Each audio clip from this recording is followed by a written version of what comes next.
Indian judiciary image को खत्म कर दिया। उनको अभी स्टेप डाउन करना चाहिए। They've brushed it under the carpet and, in a sense, said that we have nothing to do with the matter because he is no longer a judge. Well, if he was no longer a judge, then they should have not set up an inquiry. Ganguly के ऊपर तो case चलना चाहिए और इससे जो नया कानून बना वो फैलेगा और महिलाओं में उत्साह आएगा। वो समझते हैं कि अपने जूनियर्स के साथ या किसी महिला के साथ आप छेड़छाड़ी करना आपका राइट है। यही विचारधारा तो हमारे देश की सबसे बड़ी खामी है, जिसको बदलने की आज जरूरत है। I am sorry, the chairman of the Human Rights Commission is not under an obligation to tender his resignation as soon as somebody makes an allegation. It is for him to decide. जिस तरह से हमारे देश का कानून कहता है उस तरह से किसी एक साधारण व्यक्ति के खिलाफ जो कार्रवाई होनी चाहिए वो जस्टिस गांगुली के खिलाफ होनी है। Human Rights Commission is an institution of repute and respect, which is supposed to be protecting the rights of people, especially women. Heading such a commission with this kind of a tainted character is going to send a very wrong message. He should be arrested. There should be a zero tolerance for anybody harassing a woman, and the time has come for that.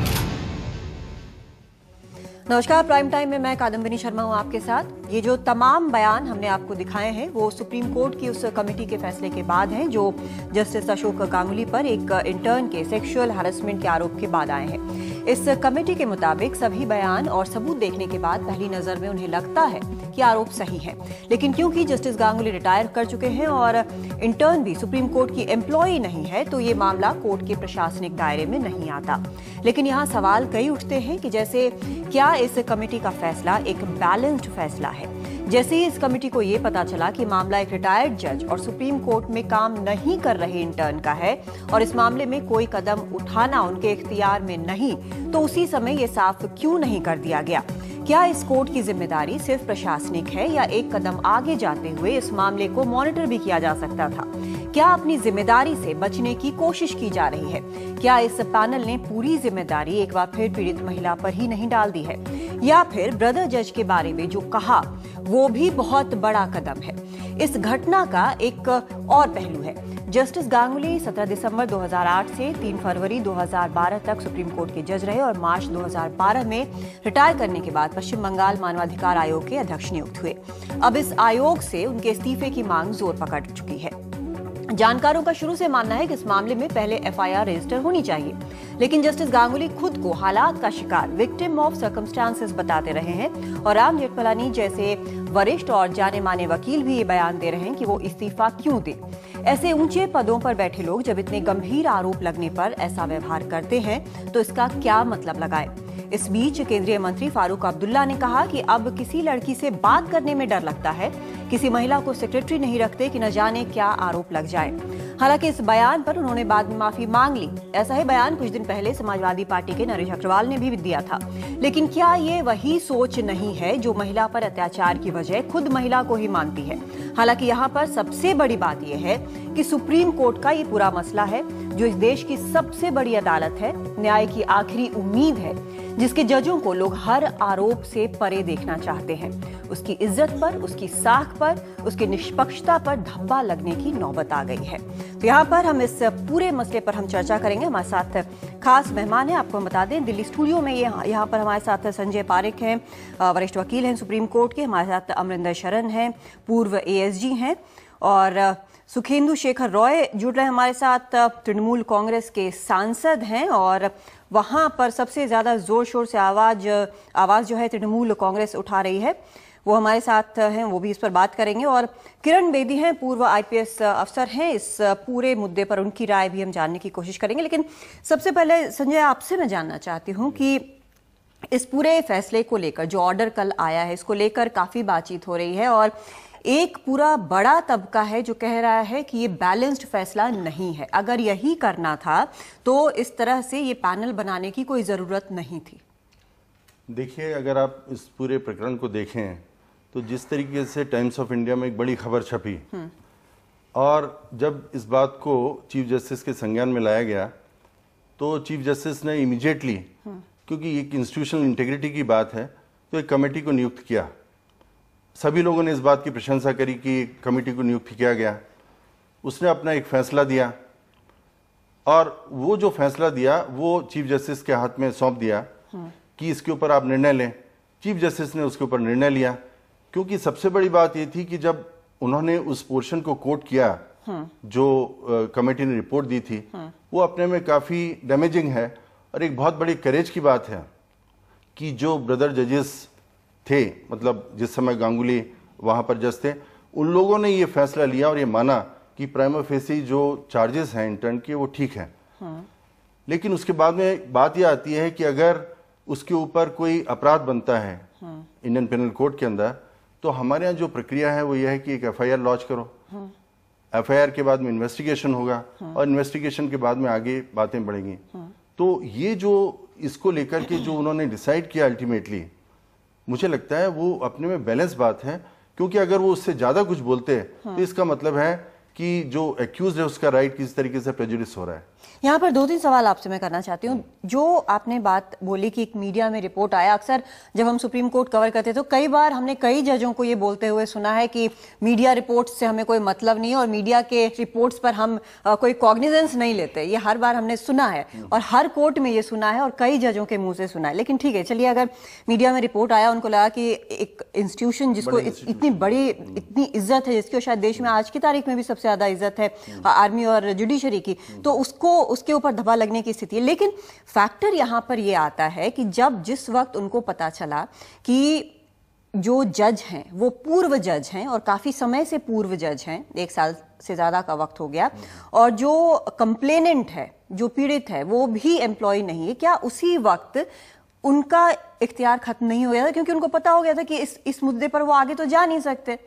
जो आपका कहना ये हुआ कि अगर मान लीजिए ये मालूम पड़ा था तो उनको ये कहना चाहिए था, जैसे आम आदमी है जिसने कोई अपराध किया है वो उसी श्रेणी के अंदर आते हैं जस्टिस गांगुली, तो उनके खिलाफ अगर इंटर्न को कोई एफआईआर लॉन्च करनी है तो एफआईआर लॉन्च कर दें। लेकिन उन्होंने एक स्टेप आगे जाकर के, क्योंकि वो एक रिटायर्ड जज थे सुप्रीम कोर्ट के, इसलिए उन्होंने एक कमेटी बैठाई।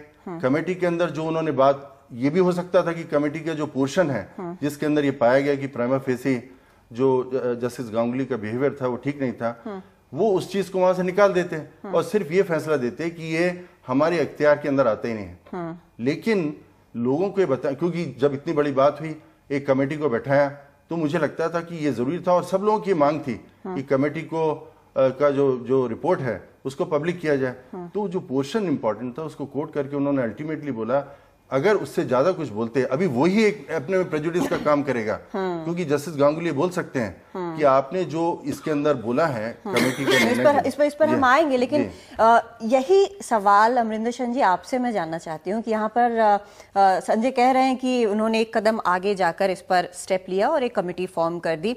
इसमें अभी हम इस पर भी नहीं जा रहे कि पहले ये कमेटी क्यों नहीं थी, इस प्रकार की कमेटी इन चीजों को एड्रेस करने के लिए।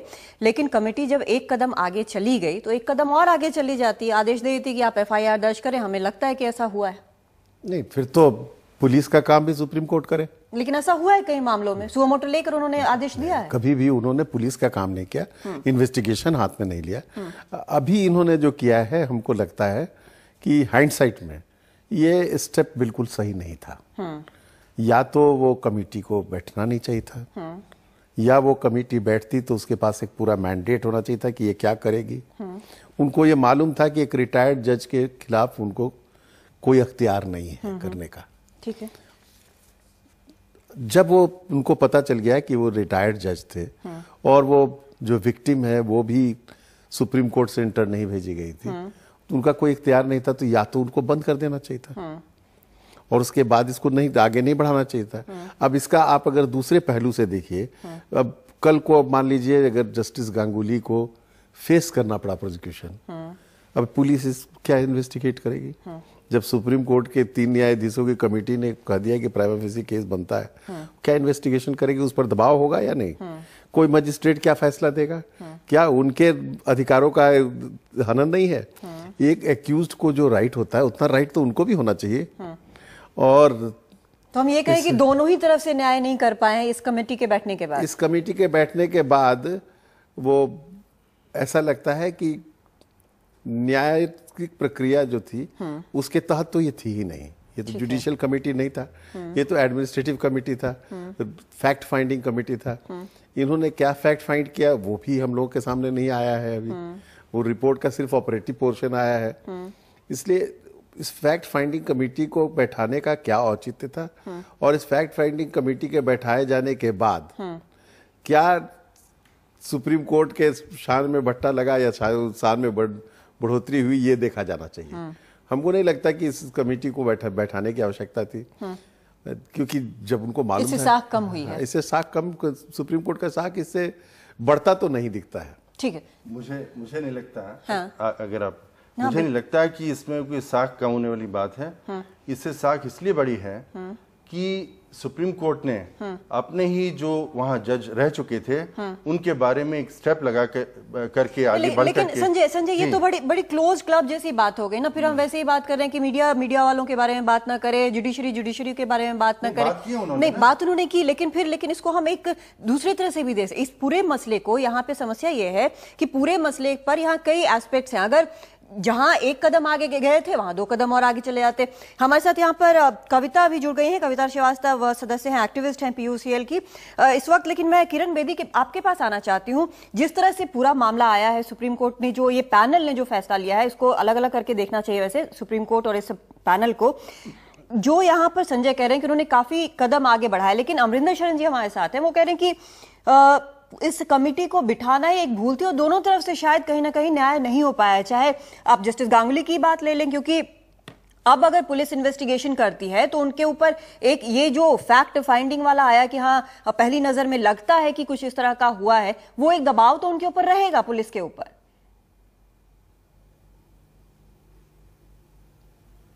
आप मेरे से पूछ रहे हैं? जी बिल्कुल।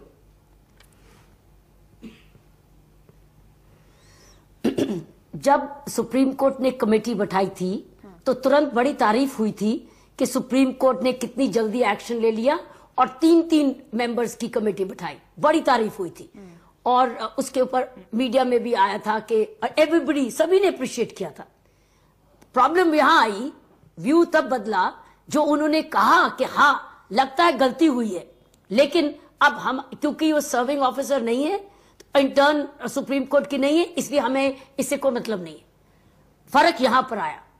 मैं समझती हूं कि मैं ये पूछना चाहती हूं कि क्या ये जस्टिस गांगुली पेंशन नहीं ले रहे सुप्रीम कोर्ट से?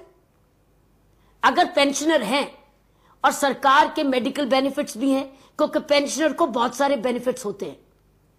और आपको याद होगा कि जब चंडीगढ़ में एक DGP के खिलाफ एक केस हुआ था तो उसकी पेंशन को रोकने का कहा गया था, उसका गैलेंट्री मेडल के पैसे लेने के लिए कहा गया था। इसका मतलब है कि गवर्नमेंट का, डिपार्टमेंट का पेंशनर पर हक होता है, कुछ ना कुछ हक होता है। इसलिए जब जस्टिस गांगुली सुप्रीम कोर्ट के पेंशनर हैं तो इनके पास चॉइस थी। मैं समझती हूं उन्होंने एक लीगल एंगल से अपने आप को विड्रॉ करा लिया, अपने आप को प्रोटेक्ट कर लिया सुप्रीम कोर्ट ने, जो कि इसके बिल्कुल 2 पहलू हो सकते हैं कि क्या लीगली इन्होंने ठीक किया, अगर दबाव ना होता, दबाव ना पड़े, इसलिए एक्यूज के राइट आप किसी तरीके से आर्ग्यू कर लो। लेकिन अगर पुलिस वाकई रूल ऑफ लॉ है और किसी दबाव में डरती नहीं है और कानूनी चलाती है, तो मेरी नजर में FIR दिल्ली पुलिस को ऑलरेडी दर्ज कर लेनी चाहिए थी, जैसे गोवा पुलिस ने की, और अब भी कर लेनी चाहिए।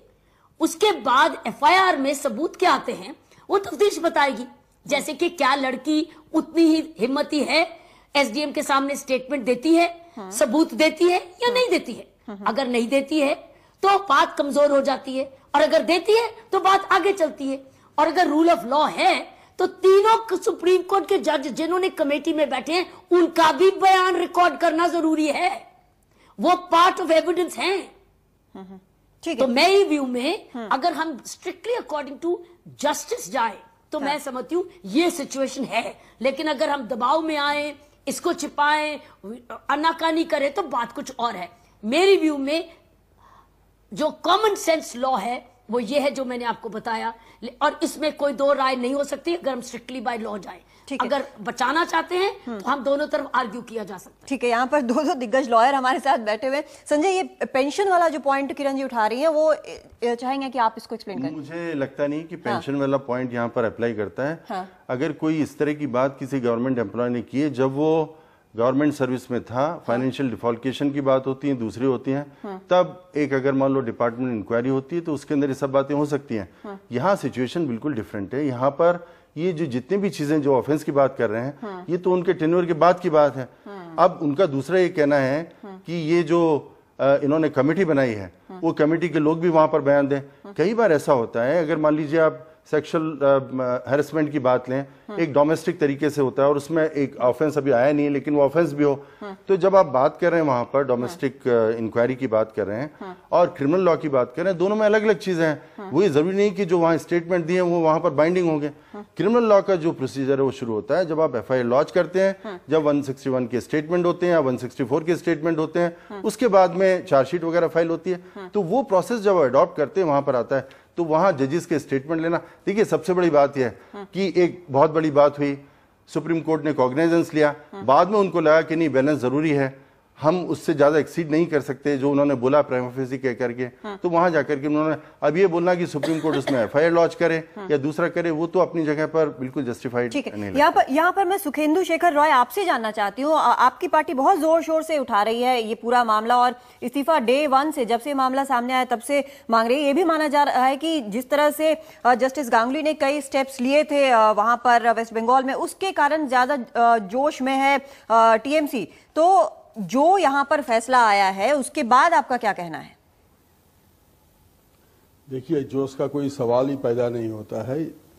कल तक हमने खामोश थे, एक लफ्ज भी नहीं बोला, लेकिन जब सुप्रीम कोर्ट की जांच कमेटी का जब रिपोर्ट आया पब्लिक डोमेन में, ऑपरेटिव पोर्शन, सारा हिंदुस्तान को मालूम पड़ा कि सुप्रीम कोर्ट की जांच कमेटी ने इस नतीजे पर पहुंचे हैं कि जस्टिस गांगुली के खिलाफ प्राइमा फेसी एविडेंस मिला है।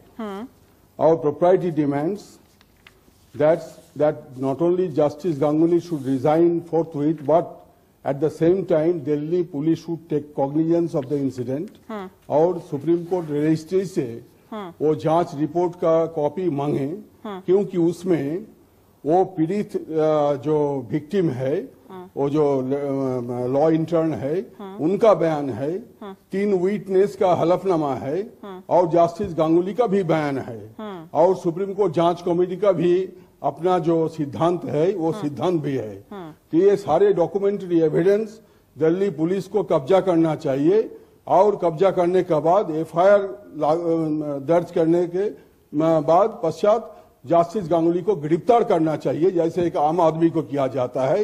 ये हमारा कानूनी व्यवस्था है। अगर ये कानूनी व्यवस्था हमारे खिलाफ, आपके खिलाफ, तीसरे आदमी के खिलाफ हो सकता है, तो जस्टिस गांगुली तो अभी जस्टिस नहीं है, रिटायर्ड जस्टिस है, तो उनके खिलाफ क्यों नहीं होगा? और वो अभी भी पद पे बहाल है, ह्यूमन राइट्स कमीशन। इसलिए हमारे आदरणीय मुख्यमंत्री जी, महामहिम राष्ट्रपति जी को सिफारिश किए हैं कि वो ह्यूमन राइट्स प्रोटेक्शन की एक्ट में जो प्रावधान है कि प्रेसिडेंशियल रेफरेंस सुप्रीम कोर्ट के पास जाए ताकि उसको उस पद से हटाया जाए और पुलिस इसको कानूनी जो कार्रवाई है वो कानूनी कार्रवाई करना चाहिए। दूसरी बात, सुखेंदु शेखर जी, यहाँ पर मेरे पास ये भी इंफॉर्मेशन है कि आपकी मुख्यमंत्री ने जो कुछ भी हाँ मैं आ रही हूँ आपके पास, मेरी बात भी आप सुन लीजिए, आप उसके साथ ही जवाब दे दीजिएगा। वहां पर असेंबली में, वहां पर पश्चिम बंगाल मानवाधिकार आयोग और जुडिशियरी एज अ होल दोनों को लेकर काफी सवाल उठाए थे इन सब इश्यूज के पहले। नहीं, आप प्लीज फिनिश करिए, ये भी इसका भी जवाब दे दीजिए।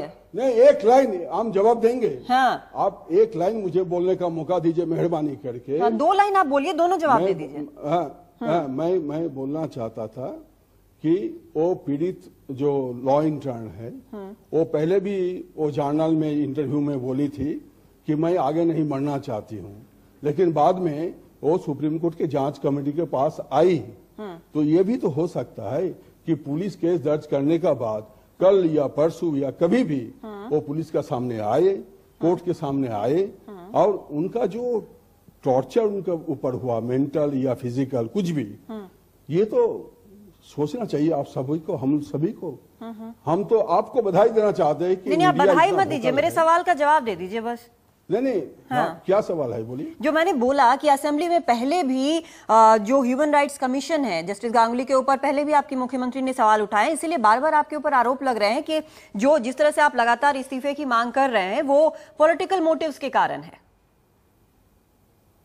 नहीं, अगर कोई ऐसा कोई आरोप हमारे खिलाफ कोई कर रहा है तो सिर्फ बेबुनियाद नहीं है।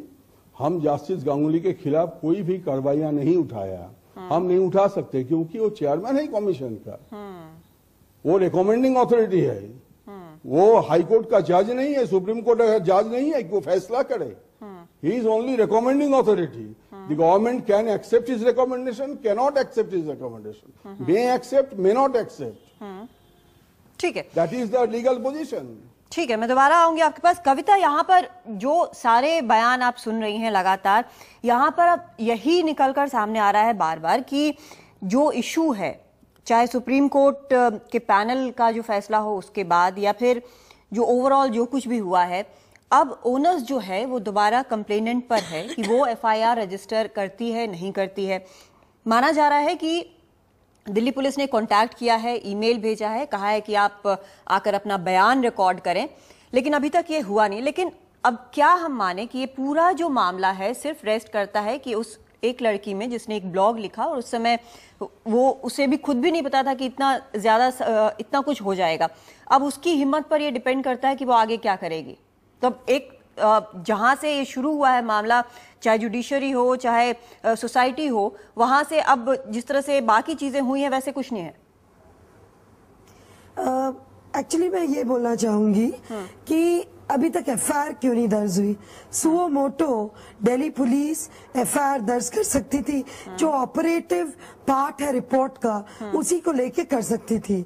दूसरा, फेयर इन्वेस्टिगेशन जिसमें लड़की का बयान हिस्सा है, उसके लिए जो जस्टिस गांगुली है उनको उस पद से हटना होगा, तभी तो लड़की को हिम्मत आएगी कि एक फेयर जांच हो सकती है, वो पद से हटे। क्योंकि पुलिस कैन बी मैनिपुलेटेड। वही पुलिस जिसको लेकर जस्टिस गांगुली जिस ओहदे पर है, वो सबसे ज्यादा पुलिस की वायलेशंस के बारे में कमीशन लिखता है। अब वही पुलिस उनको एग्जामिन करेगा, पहले उनको हटना चाहिए ना। तो मुझे लगता है लड़की को कॉन्फिडेंस आएगा। लड़की has moved one step earlier, हो सकता है ये स्टेप भी मूव करे। लेकिन मैं एक दो और बात जोड़ना चाहती हूँ।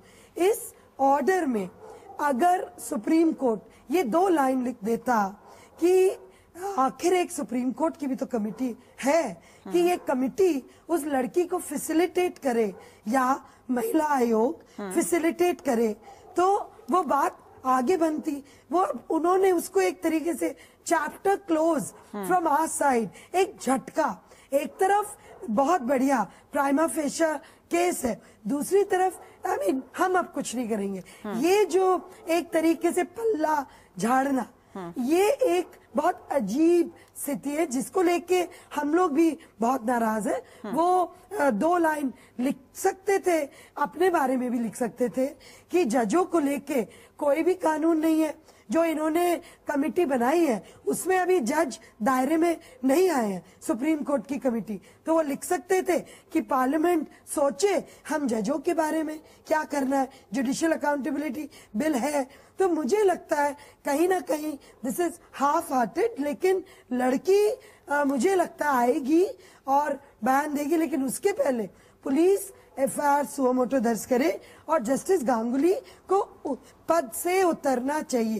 That will give confidence. मुझे रियली लगता है कि वो क्यों बैठे हुए।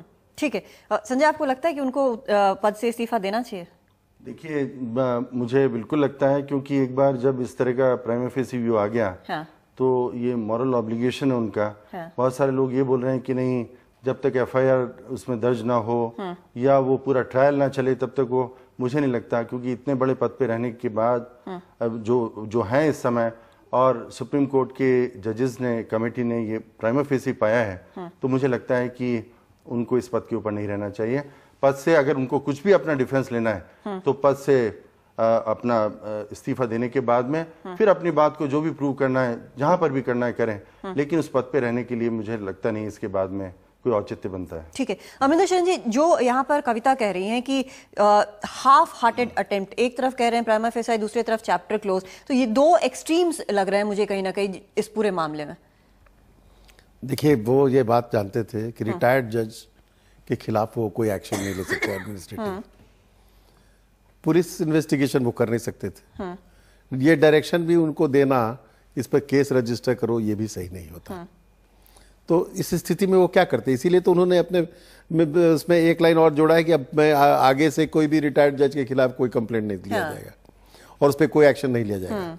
मेरा यह मानना था कि काफी सोच विचार के बाद इस तरह की कमेटी बनाई जानी चाहिए थी, अगर बनाना ही आवश्यक थी। तो जो यहाँ पर मुझे लगता है कि जो ऑर्डर में जो कह रहे हैं कि आगे हम इसके किसी भी रिटायर्ड जज के बारे में सोच विचार नहीं करेंगे, जो उसमें जिसको कहते हैं कि लेफ्ट अनसेड है, वो ये कि उनको किसी भी कॉमन सिटीजन की तरह ट्राई करना चाहिए, उनके साथ व्यवहार करना चाहिए। बिल्कुल, ये हम मानकर चले। बिल्कुल। ऐसे में लेकिन जो एक फैसिलिटेट करने की बात कर रही है कविता, किरण बेदी जी आपसे जानना चाहते हैं कि एक फैसिलिटेट करने की बात यहाँ पर कविता कर रही है कि लड़की को अगर फैसिलिटेट करने की बात ये पैनल करती यहां पे, तो शायद उसके लिए ज्यादा आसान होता हिम्मत जुटाना।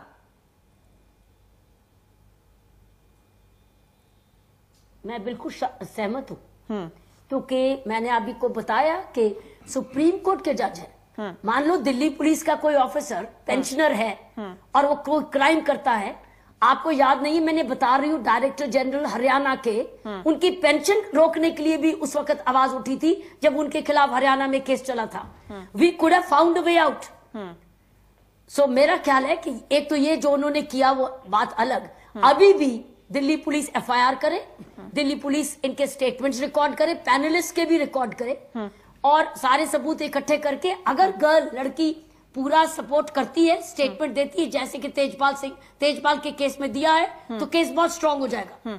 अगर नहीं दिया तो जो उसने पैनल को बोला है वो बहुत रेलेवेंट है, और पैनलिस्ट क्या स्टेटमेंट देते हैं, लड़की ने उनको बोला, बहुत रेलेवेंट है, एडमिसिबल है, और ये केस टू कोर्ट हो सकता है। और अगर फिर भी सबूत कम है तो कचहरी के सामने, कचहरी भी उसको सुओ मोटो। लेकिन किरण जी आपसे एक चीज और जानना चाहते हैं, ब्रेक पर जाने के पहले एक चीज और आपसे मैं जानना चाहती हूँ किरण जी, एक चीज और जानना चाहती हूँ आपसे कि जो यहाँ पर संजय भी यहाँ पर